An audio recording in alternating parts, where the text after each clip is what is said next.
I think we are just in an adaptive period of understanding the capabilities of these super powerful tools that we're all beginning to use regularly, and how to safeguard the human talent that is the core of this industry, right? The faces, the voices, the musicians, the artists, like that's what makes advertising so memorable. It's the human quality of it. And so um, we shouldn't be afraid to engage with them, but they have to be protected in a safe way so that like again, like people get the compensation and protection that in any other way, like Dustin described, in any other media that would be used. So I think Yeah. we'll get there. Well, Yeah, but I also think well, that we don't have to wait for some, and this is my opinion, some big, court case to tell us. Like we all are experienced people. Just go do it. Like don't be held back. Like go do it. If you keep holding back and you're one of the companies, and I respect it if you are, if you're one of the companies, it's like, oh, we gotta wait. We have our AI task force and we have this. It's like,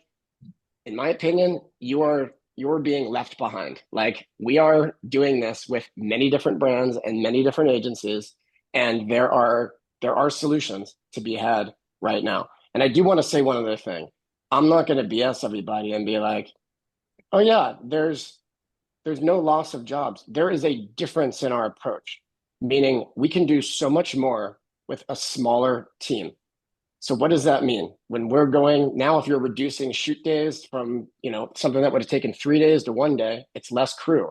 If you're working on certain types of visual effect shots and things, these are things that might have taken weeks before with a team of 20 people. And now it might take 3 people to do that, and you do it in a week. It's just a different way. You can also look at it and go, well, now we can produce way more creative and way more output.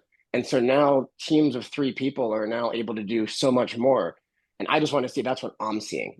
I'm seeing that we're like, it's just smaller teams. Now, how that impacts the industry from a job perspective, I don't know. It just means that smaller teams can do so much more. And I think I look at it as exciting. and Dustin, to your point, in terms of moving forward without knowing all of the lawsuits, settlements, and everything. Yeah. Yeah, I mean, when it comes to new tech, the legal is always 10 steps behind. I mean, we look at our lawmakers, and they were talking about social media, and many of them didn't even understand social media. So for them to wrap their heads around Gen AI, I mean, we're literally New York and LA or New York and California have laws, but it's going to be piecemeal, like state by state by state. So it's not like the EU, where the EU actually just came out with like a comprehensive law. So it's going to take years for legal to actually catch up, especially in the US. Yeah, and I'm really glad you said that, Dustin, because I don't want anyone to feel like we're like overly optimistic either. I think there's like realities to what's happening, and job loss is part of that. But I my hope is that it's people will be put into new avenues and new opportunities will open up. And like you said, Dustin, with smaller teams, more is possible. Um, I think like a lot of this, why we wanted to bring all these different types of voices on this call was because I think a big piece of what business affairs has become is hopefully a change agent of like bringing possibility to what's creative. I think that's like the best of business affairs.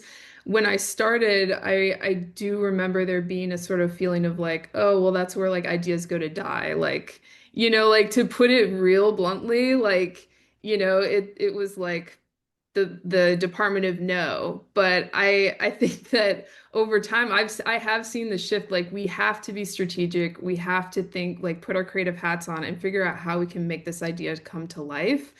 And I think early involvement changes everything.